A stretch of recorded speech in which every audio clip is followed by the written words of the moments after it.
Good morning and welcome to Today in Putnam County, hosted by Putnam County Mayor Randy Porter, the show that takes a look at the events and what's happening all around Putnam County, as well as interviews with local, community, and business leaders. And now, sharing his insights and experience, here's Today in Putnam County with County Mayor Randy Porter.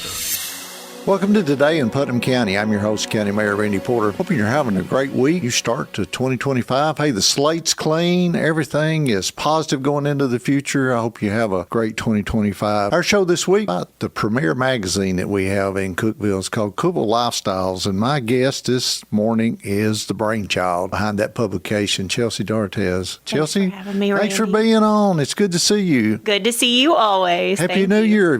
How's the family? Everybody doing? They're great. I mean, the kids have been out of school for how long now? Oh, wow. Snow days and holidays, and everybody's ready to go back to school, right? Yeah, but everybody's healthy, so we're doing good. Just rolling with it. That's good. Your kids now, you have two, right? Yes, 3 and 6. So the 3-year-old's daycare is always open, even if there's a catastrophic event. Yeah. They stay open. But the Putnam County schools, they close for everything. Well, and a lot of folks don't understand about the school closings, too. A lot of it has to do with Monterey. Yeah, so you have to close every school if you close Monterey? That's right. Okay. See, I didn't realize that either. Until after the snow days are gone, and then I think there's something there about that they could close just Monterey and have Cookeville open, but the problem is then you get them separated to where that Monterey's 3 days behind and Cookeville's not, and do you make Monterey go 3 days later in the summer, and all the bus routes and everything? And do you have to be part of that decision? Thank goodness, no. Okay. Thank goodness. You don't need that on your plate. We call him the King, Corby King. He has a group of folks that they go out and drive the roads at 3 or 4 or 5 o'clock in the morning to make the decision as to when school's going to be open. So it's a inside baseball. I had no idea. Yeah, and then they all kind of vote as to what they think would be the best. And a lot of times Monterey will have ice and snow, and Cookeville not have anything. Yeah, and I feel like it might be that way for a few more days, but it's back to kind of the old winters. Of course, when I was growing up and going to school, they'd be the whole month of January. You might not go to school because we used to have a lot of snow. Did you go to Monterey? No, I went to Macon County, a couple counties over, and Macon County, Jackson County, Putnam. I mean, most of those were the same because of the hills and they call it the old hills and the hollers, I guess. Yeah. Yeah, they do. The counties. The counties, yeah. So, well, thanks for being on the show. I want to talk about Cookeville Lifestyle. Did you, and I was looking back on your website and some of the issues and so forth, and to think that you launched this back in 2021. 2022. 2022. I had the idea probably in 2021, but then the first issue took a whole year to publish. To get published. So, yeah. How many have you done now? 9. We're working on 10. Wow. Yeah. I know. Isn't it amazing? It feels like it has flown by. And somebody was like, you release magazines all the time. And I said, actually, it's just for a year, but maybe it feels like it's all the time. So how'd the idea of a magazine come up? So we can go back in your history. I mean, you came from Texas, moved to Nashville, to go started to your own media or college and then your own media company stuff. But once you moved to Cookeville and everything, how did a magazine come to mind? I mean, I know we don't really have any other magazines, do we? Yeah, no. There had been one that I think published. It hadn't published in a really long time, but I noticed there weren't any really. There's the 365 that the Herald Citizen does. Yeah, the Herald Citizen does now, yeah. But it's structured a little differently. So, I was in the music industry still and living here, and I was pregnant with my second child, then had the second child, and I was going back and forth weekly, sometimes several days a week, to go to shows in Nashville with my artists, going to the Opry and things like that, and ditching my husband with 2 kids after he worked all day and being like, bye, see ya at midnight. A great husband, I don't know that he loved it.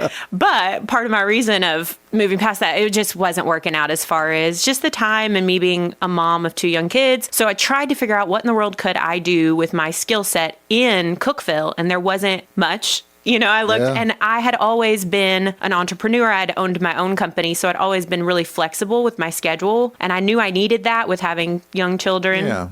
So I couldn't be chained to a desk. And then beyond that, what in the world was I going to do? So I was like, I should start a magazine. And I'd had experience with that I was a publicist primarily in Nashville. So I'd worked with Nashville Lifestyles, I'd worked with People Country, all types of different publications in my career. So I kind of knew the publicist side of it. So I knew how magazines kind of worked, but I had to teach myself a lot. But that's really how I just had the idea. And I kind of did research on if there was other publications here. I think I might have asked you. I asked Ricky Shelton, and everybody was just we knew it was going to be a big deal. Yeah. So. But to put something together, a magazine looks complicated to me. I mean, you think so many pages and have to have so much content. Yeah, it is. I had to teach myself how to do InDesign, which is the software you use to design the magazine, on YouTube. It took me about 3 days to learn it. And then finally, now it's just second nature. But in the beginning, that's why I gave myself almost a year to publish the first, because I didn't have any money. So I couldn't pay somebody to do it. And I think the first issue, we broke even. Which was a success in my book. Oh, that's a major success, putting out a magazine with the first issue. Yeah, because printing a magazine is not cheap, especially a quality one that has perfect binding, which is there's no staples. Right. But I wanted it to look quality because I thought a lot of the magazines that have staples, I think people just throw it in the trash. They feel like it's... They don't pay as much attention to it. Right. Yeah. And I wanted people to keep it at their house and look through it. I felt like that would bring more value to my advertisers. Right. So long story short, there you go. That's kind of how I started. And yes, it is complicated to put it together, but I've kind of gotten the hang of it now, 2 years in, 3 years in-ish.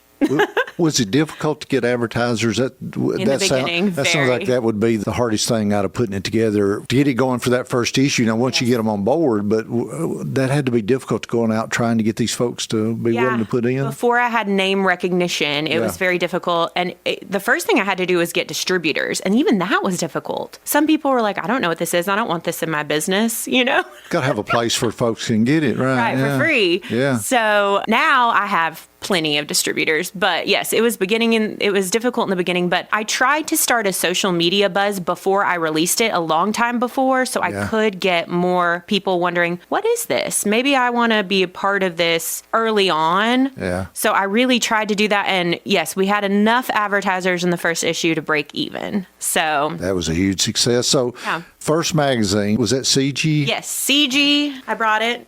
OG. What a special person she is. Her and her husband have done a great job with the coffee place, and she's got her own boutique, and it's unbelievable. So the first issue was the most influential people. Yes. How'd you come up with that? So I had seen in just my background, different groups of people in magazines, and I felt like they were always super popular when you did a group of people. Or like 40 under 40, 30 under 30, that kind of thing, or music industry leaders of 2025, things like that I had experienced personally in my career. So I thought we need to make a big splash and include people who are, that do have name recognition and could help us spread the word about this. Right. So that's how I thought it up, but I was worried that people wouldn't agree to do it. But I didn't know that many people in town. I knew people then pretty much just from working with Jake Hoot when he did Hoot at the Hoop and planning that. Right. So I knew Ricky Shelton, and then he introduced me to a bunch of different Mark Wilson. I knew you, a few other people in town, and I asked, can you put together a group of people that can help me go through and decide? And we accepted nominations and then decided on, okay, this is going to be our first class. And somebody told me about CG and how she was about to open The Exceptional Being. Right. And I said, oh, wow, that would be perfect for the cover of the first edition. But we had Phil Oldham in that one. Gosh, I can't even remember it. Ricky Shelton was in that one. Who else? I can't even remember. So many. Shaquana Wester. It's right here. You had a bunch of folks.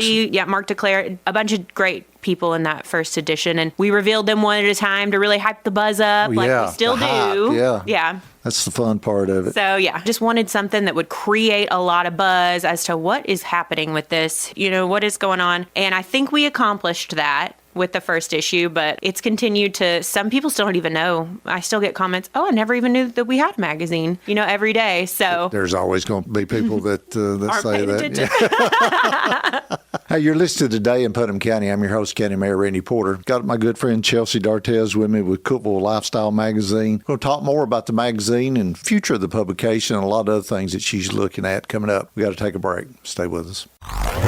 And now back to Today in Putnam County, hosted by Putnam County Mayor Randy Porter. Welcome back to Today in Putnam County. I'm your host, County Mayor Randy Porter. Hope you're having a great week. Our show this week, it's about the Cookeville Lifestyle Magazine, and Chelesa Dartez is our guest. Good friend, been in Cookeville for a while now. Met her when she was Jake Hoot's manager. Chelsea, that goes back a few years, doesn't it? Before he won The Voice. I think that's when we met. Yeah, it was. The was. watch parties and stuff like that. Yeah. That was a huge thing for Cookeville. It was. I mean, I know Rick and I doing a social media post and everything with you on that. The response was unbelievable with folks. And it wasn't just in Cookeville. It was nationwide. And folks were so excited and coming down and Jake winning that. And see, I go back with Jake a long ways. Jake, you worked at the radio station here and of course played events around. He played at my campaign event, my very first one back in 2014. Oh, wow. Yeah, and that's and so I've known him for a long time, and we were just so excited. But He's you're talking just about a good human, you know. You're talking about nervous. We were all nervous. Oh, yeah.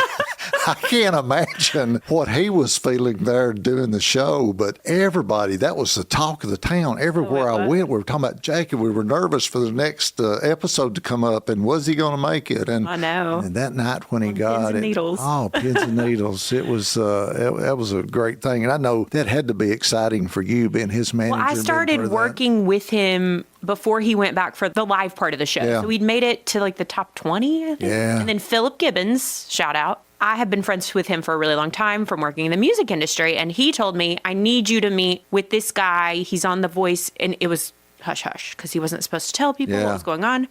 And I went and met with him, and he didn't even have a Twitter account, Jake. He didn't have a website, nothing. And I said, at first I was just like, let me help you. You need to capitalize on this while you're on national TV twice a week. So I built his website, got his Twitter rolling, and then he was always great with Facebook and all that. So he was doing his thing there. I was just making sure it made it over to Twitter and all that, and made sure he had somewhere for people to go when they were Googling him, you know. And then we really started working together when he won and got back, because he was so busy. I don't know if you remember while he was out in LA. Unbelievable. So I was just kind of doing some of the PR and arranging the interviews and things. But then when he actually won, that's when the ball really started rolling.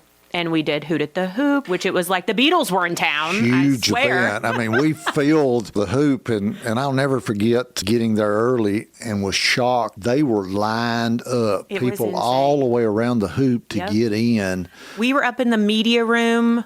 I don't remember the room we were in. You probably know better than me. But we were doing interviews, and I looked out the window and saw the line, and I said, Jake, come and look at this. He was shocked, He's too. blown away, wasn't he? Yes, it was insane. And then Judah came, and Lone Star, and it was wild. It was wild. That's when you know Cookeville really rallies behind. Absolutely, one of their own. You know? They really showed that, and it was a great day. I mean, that place was rocking. It was.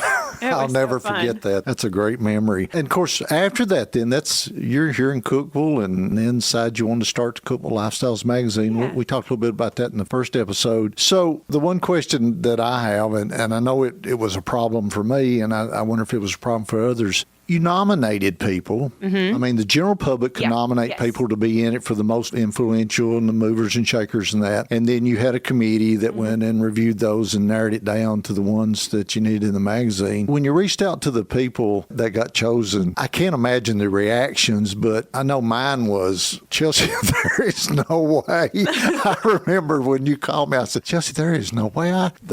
That's not me. I mean, I'm this, that, and the other. And was that, did you have that a lot with a lot of the folks? Most Modesty? people are honored, however, timid and unsure, you know, because they don't want to look like they have an ego or whatever it may be. Exactly. But we just reassure them. I think that we've tried to do a good job at honoring everyone's stories and not twisting it or anything. They feel safe. We try to make them feel safe. Yeah. And we're doing this to help spread the word of all the good that the people are doing, not make them look like a superstar, which I hope that we also make them look like a superstar selfishly, which Randy Porter did on his cover. But I think people don't want to brag on themselves. I feel like most of the people that do a lot of good in this town don't want to bring the spotlight on themselves. But every now and then you need to be celebrated for your success and everything you've done for others. So. It's kind of like the thing of donating. You know, the Bible talks about, you know, don't let your left hand know what the right hand is doing. And it's tough.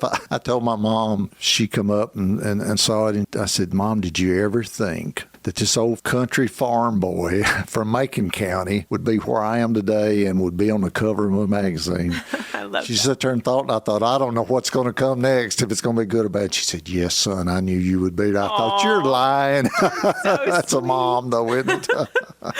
I love that. No, but I have had a couple people one of them was for religious. They were a religious leader. Yeah. And they turned it down, which I completely understood because, Totally. you know, I mean, I don't really need to go into it. Yeah. And then another that was just so shy, they didn't want to be in Yeah. the spotlight ever, which I understand and respect, you know. Yeah.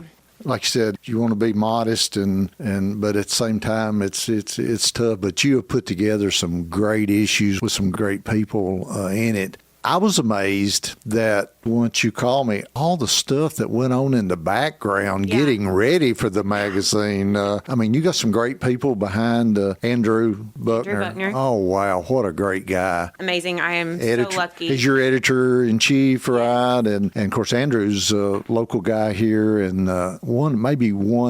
he's definitely one of the best guitar players I think I've ever heard. He is. He's multi-talented. He's an amazing musician, but all the stuff going on in the background with the photos and the articles and everything. Yeah. I mean, from when you start with an edition until you finish it, what kind of time frame does that take to put all that together? So we pretty much have 6 weeks normally. From when we start, we figure out I normally figure out the concept, and then I get input now from Abby, and Abby is my lead photographer, and Andrew. We figure out the concept behind the photo shoot, the theme, whatever it may be. And then we plan the shoots. So typically, if it's most influential people, for example, we try to shoot that within 2 to 3 days, schedule everybody. Sometimes we've shot it in 1 day, which is very difficult. Schedule everyone, schedule for the women, they get hair and makeup. I wanted the women to have a glam session, because when else do you get to do this and be celebrated? And I want you to feel proud of your photos. So I know from my days in the music industry, why not? If you're going to do it, let's do it right. Do it right. You know? Yeah. Well, you definitely did, for sure. So, and then we schedule the photo shoots. The photos get turned in. Then I go and craft the editorial layouts in my software. Andrew writes all the stories. He's great at taking the ball and running with it in that aspect, and I trust him completely. And he turns it into me. We lay it all out. The advertisers, I got to get all their ads, make sure they work. A lot of times they don't. So I have to tweak them, or I design a lot of the ads myself. And then we send it to the printer, and voila. Voila. Just magic. It all comes together, doesn't it? Yes. Hey, we got to take a break. You're listening to Today in Putnam County. I'm your host, County Mayor Randy Porter. Chelesa Dartez with Cookeville Lifestyle Magazine is my guest today. More with her after this. Stay with us. And now back to Today in Putnam County, hosted by Putnam County Mayor Randy Porter.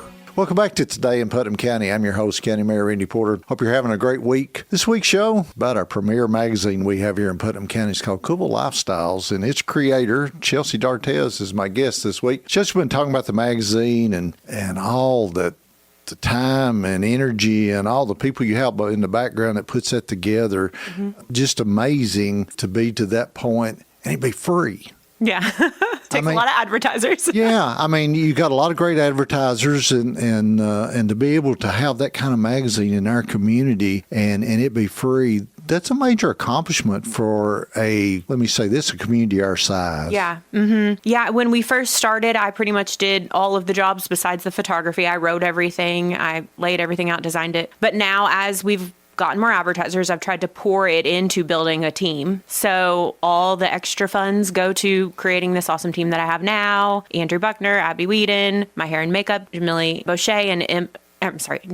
Eckert and Emily Boucher. I have other freelance photographers that I use for different photo shoots. And now I actually have a graphic designer that I also use as well that helps me with my layouts. So I'm continuing to grow and put all the extra funds we have back into the magazine and continuing to build the brand. You got a great website, too. Thank you. Yeah. I was doing research for the show and looking. It's so easy to navigate, but it's got a huge amount of information, all the magazines and everything there, and be able to look at, and you did a great job with that. Well, thank you. We try to about 2 to 3 weeks after each issue comes out, we start posting an article a day from the magazine on the website, because I do realize that people consume most of their stuff on the internet still. I know. But I want people to have a few weeks where they can just see it in print, you know? Yeah. I'm old school. I got to have it in my hand. Yes. I mean, I do online too, but it's nice to have it in your hand. But I do want it to exist forever. So that's why it goes online. Good. You know, because I want people to be able to Google Randy Porter, who was on my cover once, and find his story and it not just disappear into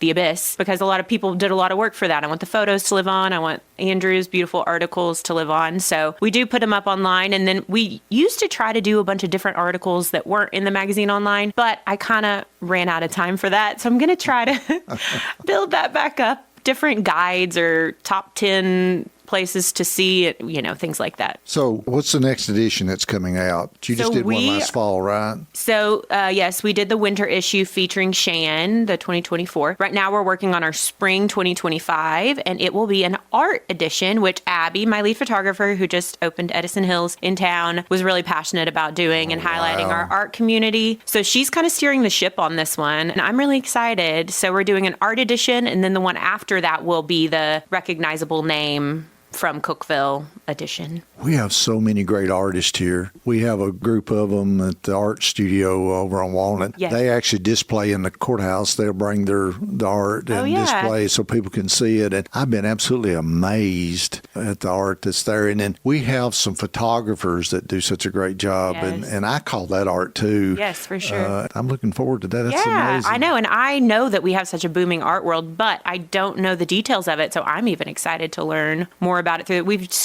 shot, I think, 1 or 2 things, and we're just getting the ball rolling, but it'll be coming out in early March, the next one. Wow, I'm excited to see that. Yeah. Well, let's talk about the new TV show. Yeah. So we're recording today. Of course, you're on my show today in Putnam County, and you've started yours now. So tell us about that. Yeah, well, I'm taking notes from you. Randy's a pro over here. He's got his timer and all the things. We went for our first time to record, and it was a busy time of year, the holidays. We tried to crank one in right before the holidays to highlight our last edition of the year, and we weren't prepared at all. I wasn't prepared. I came in with no notes, nothing, but it was my team that I interviewed for the first set of episodes. So it was kind of easy. It was fine. Yeah. I didn't have to do much research, but Jason from Good Morning Cookeville approached me about doing this probably 6 months ago. Yeah. And he told me about Hub Plus and all of that. And I thought, why not? Yeah. You know, content is king, and any place that your brand can be out there helps spread the word of what you're doing and all of that. So I thought, why not? So the people you interview too, you're going to interview folks just like we do on our show that folks would never be able to hear from or maybe even know about for sure. Otherwise. Yeah, we try to interview our team so we can kind of talk about behind the scenes of the making of the magazine, and then people who have been featured in the magazine and go more in depth into their story. But we also want to make it fun and not just, we want to ask different questions than the norm, you know? So we're having fun with it so far. We're still in the early stages. My brain is finally rolling as to how I want to do it. And I know you have plans for yours too, but this beautiful studio, unbelievable. Why wouldn't we take advantage of it? You know, full advantage. So thank you, Willow Window, for providing us this set. It is. It's really nice. And so your show is on cable channel 192 on Spectrum and Twin Lakes. Premieres an hour before yours. I think so too. Mm-hmm. Also then on the Hub Plus app on Roku. Mm-hmm. You doing yours over on YouTube also? I put it up on YouTube the day after it premieres on Hub Plus and cable. And then we promote it on our Instagram and all that good stuff and Facebook, you know. We used to call, of course, it's 192 now on the cable TV, but it used to be Channel 7. Oh. This may be before your time. Back when cable TV was first out for a while, it was Channel 7, and it scrolled the weather and the news on it, and then it had all the events that were going on and stuff that was happening. But that's the way you found out if there was going to be any school or not the next day. Oh, wow. Yeah, you didn't have all the internet. I'm going back a ways. You didn't have all the internet and all the apps and them dialing you on your telephone and everything. You had to figure out that morning whether school was going to be open or not. There was a lot of traffic back then. Everybody Channel watched 7. cable.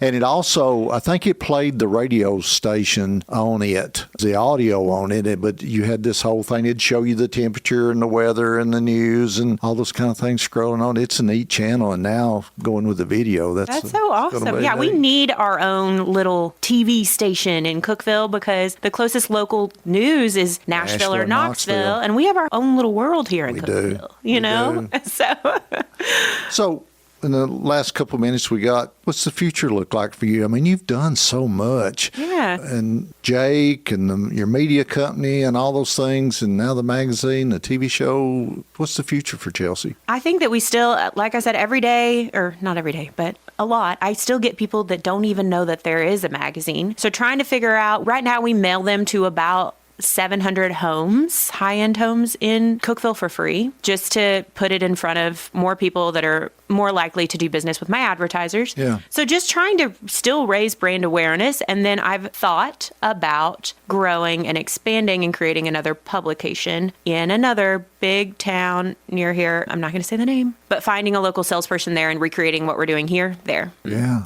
And it all being under one media conglomerate. And I don't know. We'll have to figure that out with advertisers because can't do it without advertisers. But I think that's kind of where we are. And then continuing to do the 4 magazines a year in Cookeville, because the 4 a year, I don't think we could do more than that. That's a lot. And it's try to produce that. People do I don't know how people do the monthly publications. They must have a much larger team. But we do a photo shoot for every single feature in our magazine and a news story. So I think that's why it takes us, a little bit longer. Yeah. So trying to brainstorm that a little, and I think we could make it happen. It's just putting the effort behind it. So, is it just me, or could that really grow into something bigger? I mean, you started in Cookeville, you moved to another town in the region somewhere, maybe another one, and then, I mean, it just sounds like it's unlimited as to where that could go to. It could be, as long as I have the tools in place and the business model in place to grow it properly, and advertising, because it is tricky in smaller towns to get advertisers, Yeah.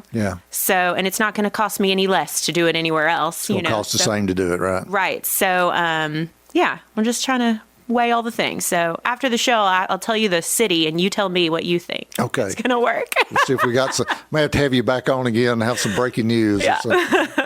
Thank you for being on the show, Chelsea. Thank you so much, Randy. You have done such a great job here in Cookeville with the magazine, everything you've done, and bringing us Jay Cood and all the things that happened with him. And you've been a great friend too. And we're so excited to see what the future brings with you. Well, thank you for all your support. Absolutely. We appreciate it. Hey, that's our show for this week. Hope you join us every week for Today in Putnam County. I'm your host, County Mayor Randy Porter. Hope you have a great rest of your week, and may God continue to bless Putnam County. You've been listening to Today in Putnam County, hosted by Putnam County Mayor Randy Porter.